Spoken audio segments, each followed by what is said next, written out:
partie, on va synthétiser des correcteurs adaptatifs par modèle de référence en utilisant le formalisme d'état.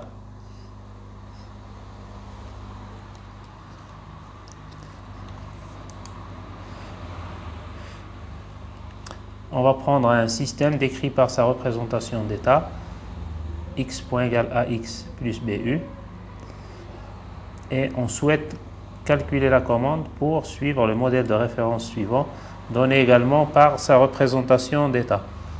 xm point égale amxm plus bm yc. Ici, le vecteur d'état est xm, yc est la consigne, u c'est la commande de notre système.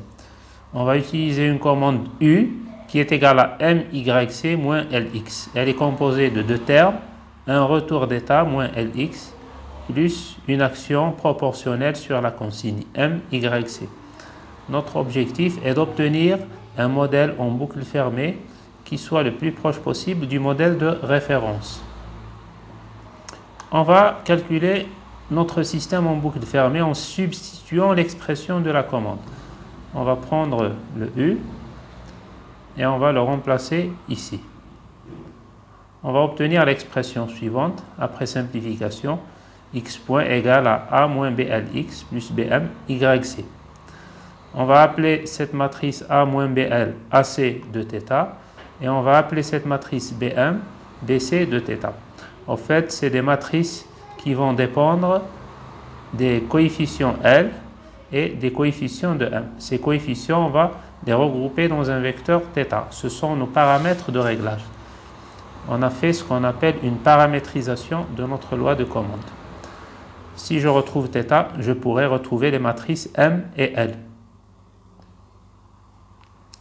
Maintenant, on va supposer qu'on connaît les matrices A, B de notre système. Et on suppose qu'on peut trouver un vecteur θ0 pour lequel AC de θ0 est égal à AM et BC de θ0 est égal à BM. Dans ce cas, notre système en boucle fermée sera identique au modèle de référence. Et dans ce cas, on aura une poursuite parfaite. Donc, en fin de compte, en substituant AC de θ par son expression A moins BL, et en écrivant que ceci est égal à AM, en ramenant AM à gauche et BL à droite, on aura A moins AM égale à BL. Pour BC, on va remplacer BC par BM et on va écrire que BM est égal à B indice M. Nos inconnus sont les matrices L et M qui apparaissent dans l'expression de la commande U. On va prendre cette équation et multiplier à droite et à gauche par la transposée de B. B n'étant pas une matrice carrée, on ne peut pas l'inverser. L'astuce est de multiplier la matrice par sa transposée. On va ainsi obtenir une matrice carrée qu'on pourra inverser si la matrice est non singulière. Donc on multiplie à gauche et à droite par B transposé. On aura B transposé le tout fois A moins AM égale à B transposé fois B fois L. Puis pour avoir L, on multiplie par l'inverse de B transposé fois B. Donc à droite, ça va nous donner la matrice identité fois L, soit L. Et à gauche, on aura B transposé fois B, le tout moins 1, la matrice inverse fois B transposé égale à A moins AM. De même, pour calculer la matrice M, on va multiplier à gauche et à droite par la transposée de B. Puis on va multiplier par l'inverse de cette matrice carrée, B transposé fois B. Voilà donc les expressions des matrices L et M, si bien sûr la matrice B transposé B n'est pas singulière, et si on connaît les valeurs des matrices A et B. Si on connaît les valeurs, on n'est plus dans l'adaptatif. Ce qu'on va essayer de faire par la suite, c'est de trouver une loi d'adaptation qui nous permet d'obtenir les matrices L et M sans connaître forcément les matrices A et B. On va suivre la procédure classique, formuler l'équation différentielle de l'erreur.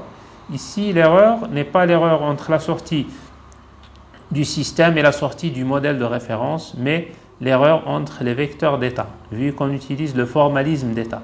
L'erreur est la différence entre le vecteur d'état de notre système en boucle fermée est le vecteur d'état du modèle de référence. On va poser que les valeurs de nos matrices en boucle fermée AC et BC qui dépendent de θ0 0 sont égales à AM et BM. Donc ça, c'est dans le cas idéal où on connaît les matrices A et B. On prend cette erreur, on la dérive par rapport au temps. On aura E point égale X point moins XM point. Donc l'expression de X point, on la connaît. Elle est donnée par cette expression. Et l'expression de xm point, elle est donnée par cette expression.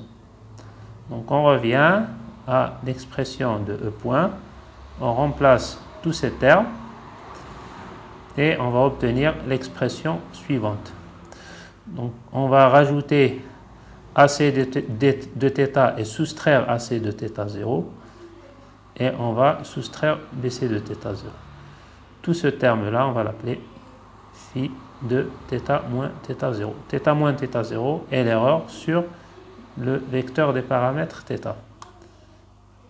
Ici, AM est la matrice d'état du modèle de référence. Donc si ce terme-là est nul, on voit que l'erreur suit la même dynamique que celle du modèle de référence.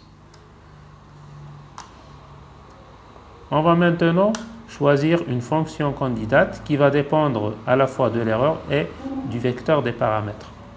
Ce sont en quelque sorte nos variables d'état pour la fonction candidate V. Ça sera une fonction quadratique de l'erreur et de l'erreur sur les paramètres. θ moins θ0, c'est l'erreur sur l'estimé des paramètres. Alors on va choisir une matrice P définie positive. Donc cette équation-là est vérifiée parce que notre modèle de référence est stable asymptotiquement. Donc c'est un résultat de la théorie linéaire des systèmes. En fait, c'est l'équation de Lyapunov pour un système qui est un système linéaire qui est asymptotiquement stable. Donc si le système décrit par la matrice d'état AM est asymptotiquement stable, pour toute matrice Q définie positive, on peut trouver une matrice P définie positive qui vérifie cette équation. Donc AM transposé P plus P fois AM égale à moins Q. On va dériver la fonction candidate par rapport au temps. Ici, donc on va dériver par rapport à E, puis multiplier par E point, puis dériver par rapport à θ et multiplier par θ point. Et on va exploiter cette expression-là pour la substituer dans l'expression de V point. Après calcul, on va obtenir l'expression suivante. La dérivée temporelle de V est égale à moins gamma sur 2. Le gamma, c'est ce coefficient-là, fois E transposé QE, plus gamma fois l'erreur sur θ, fois phi transposé PE, plus θ moins θ0 transposé fois la dérivée de θ.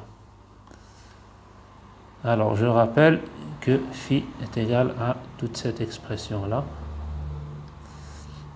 Donc là, au fait, en calculant la dérivée, l'expression de E point est remplacée par l'expression qu'on a ici.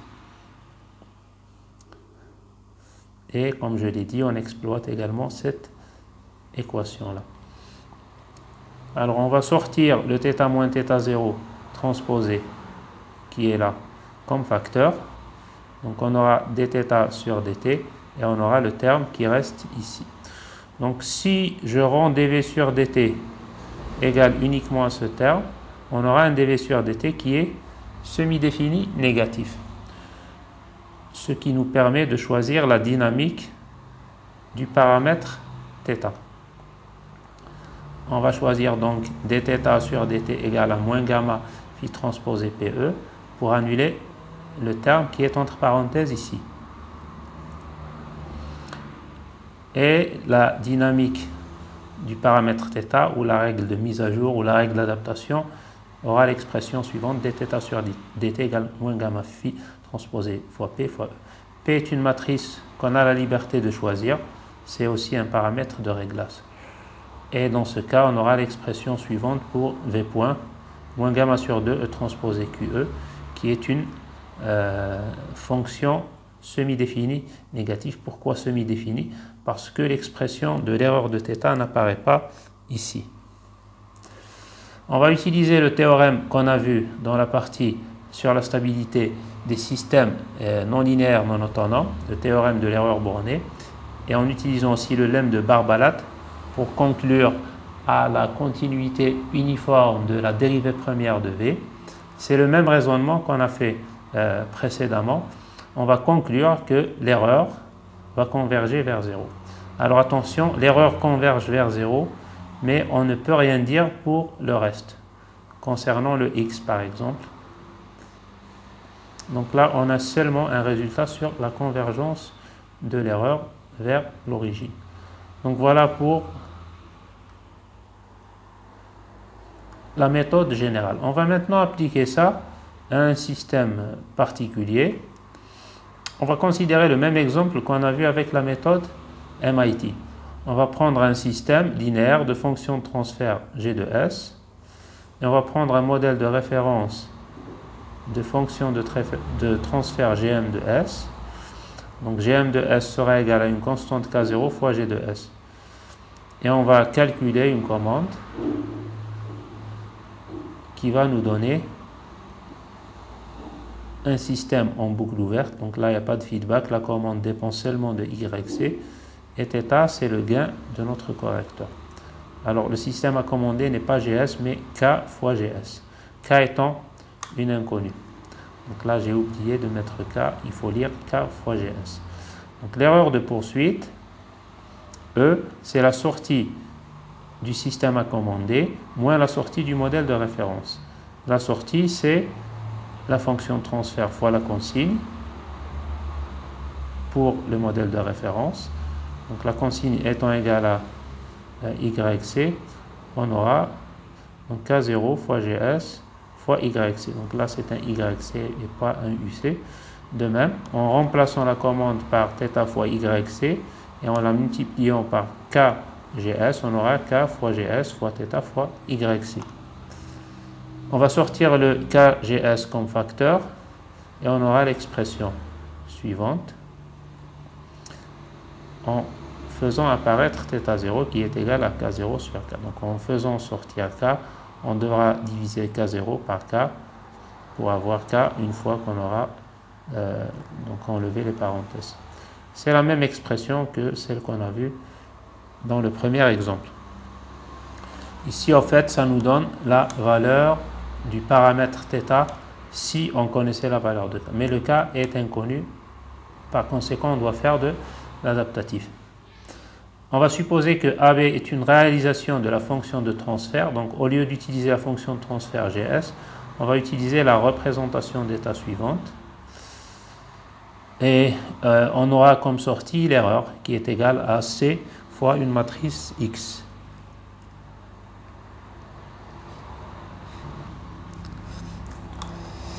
Donc là, notre système aura X comme variable d'état, E comme sortie et YC comme entrée. C'est l'équation de notre système en boucle, enfin, en considérant seulement la consigne comme entrée.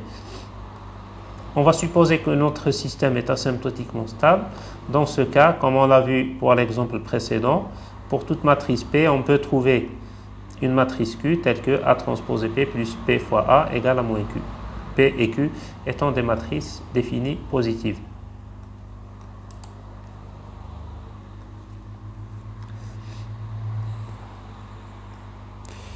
On va reprendre le même raisonnement. On va choisir une fonction candidate comme celle qu'on avait au début. Donc 1 sur 2 gamma x transposé px plus l'erreur sur θ au carré. En fait, la matrice ici qui pondère θ moins θ0 est la matrice identité. Et là, θ est un scalaire, donc pas besoin d'écrire ça sous forme matricielle. Donc on l'écrit directement sous forme scalaire. On dérive par rapport au temps. Donc on aura la dérivée de ça par rapport au temps, plus la dérivée de ça par rapport au temps. Donc ça, c'est une forme quadratique. Sa dérivée est donnée par cette expression-là. Et la dérivée de ça, donc là, c'est dθm sur dt, et non pas dm de θ. θ moins θ0. On va remplacer dx sur dt par l'expression qui est là. Et on factorise par rapport à θ moins θ0. On exploite également cette équation-là, qu'on remplace dans l'expression de la dérivée.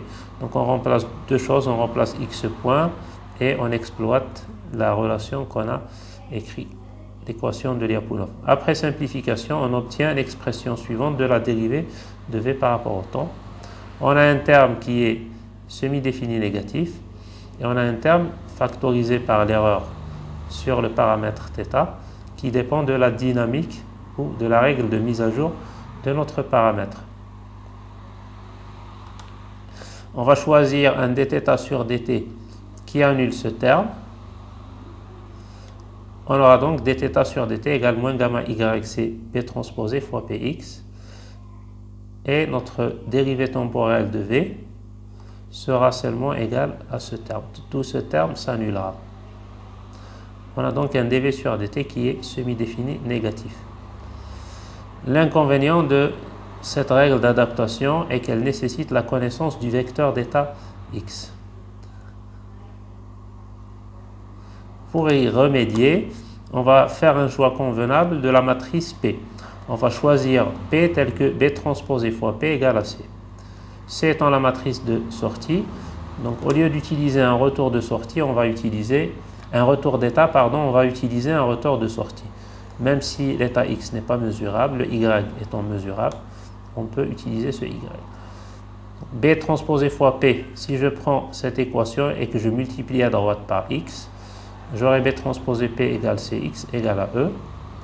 Donc soit finalement, je reviens à cette équation-là et je vais remplacer B transposé Px par E. Et on aura la règle suivante, dθ sur dt égale moins gamma yc fois E, qui nécessite seulement la connaissance de yc et de E, contrairement à la règle précédente qui nécessitait la connaissance de x. Donc on a remplacé x par quelque chose qui dépend seulement de E. Donc voilà notre règle d'adaptation qui est ici.